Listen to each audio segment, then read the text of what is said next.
Team doctor Bilal ഫിറ്റിൽ ഒരാൾ join ചെയ്യുമ്പോൾ morning റൂട്ടീൻ്റെ ഭാഗമായിട്ട് 5 to 10 മിനിറ്റ്സ് എം ടി സ്റ്റൊമക്കിൽ നടക്കാൻ പറയും. ഇത് ഡൈജഷൻ ഇംപ്രൂവ് ചെയ്യുമെന്ന് പറഞ്ഞാൽ നിങ്ങൾ വിശ്വസിക്കുമോ? നടക്കുമ്പോൾ കുറേ മസിൽസ് ആക്റ്റീവ് ആണ്. അതിൽ one of the most important ആണ് നമ്മുടെ അബ്ഡോമിനൽ മസിൽസ്, നമ്മുടെ കോർ മസിൽസ്, നമ്മുടെ rectus abdominis, obliques, internal and external oblique and transverse abdominis. ഈ പറഞ്ഞ അബ്ഡോമിനൽ മസിൽസ് ഡൈജഷന് ഡയറക്റ്റ് കോണ്ടാക്റ്റ് ഒന്നുമില്ലെങ്കിലും ഇത് നമ്മുടെ ഡൈജസ്റ്റീവ് ഓർഗൻസിന് ഒരു സ്ട്രക്ചറൽ സപ്പോർട്ട് കൊടുക്കും.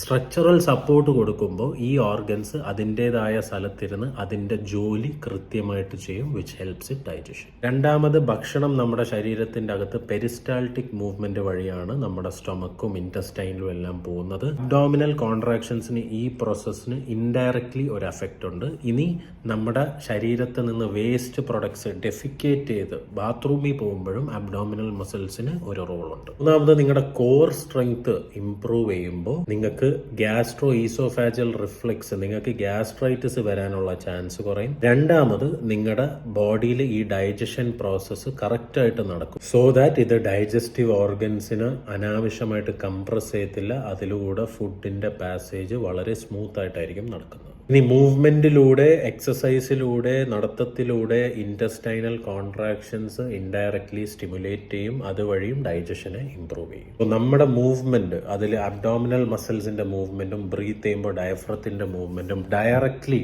ഡൈജഷന് ഒരു റോൾ ഇല്ലെങ്കിലും അതിന് ഇൻഡയറക്ട്ലി 3-4 കാര്യങ്ങൾ വഴി ഡൈജഷൻ പ്രോസസ്സ് ഇംപ്രൂവ് ചെയ്യും. സോ രാവിലെ നിങ്ങൾ എണീറ്റ് കുറച്ച് മൂവ് ചെയ്യുന്നു, നിങ്ങളുടെ കോറ് ആക്ടിവേറ്റ് ചെയ്യുന്നു, നിങ്ങൾ കുറച്ച് ബ്രീത്തിങ് ടെക്നീക്സ് ഒക്കെ യൂസ് ചെയ്യുന്നു. അങ്ങനെയാണെങ്കിൽ നിങ്ങളുടെ ഡൈജഷൻ പ്രോസസ്സ് ഇനീഷ്യേറ്റ് ചെയ്യും, and that will help you in your digestion.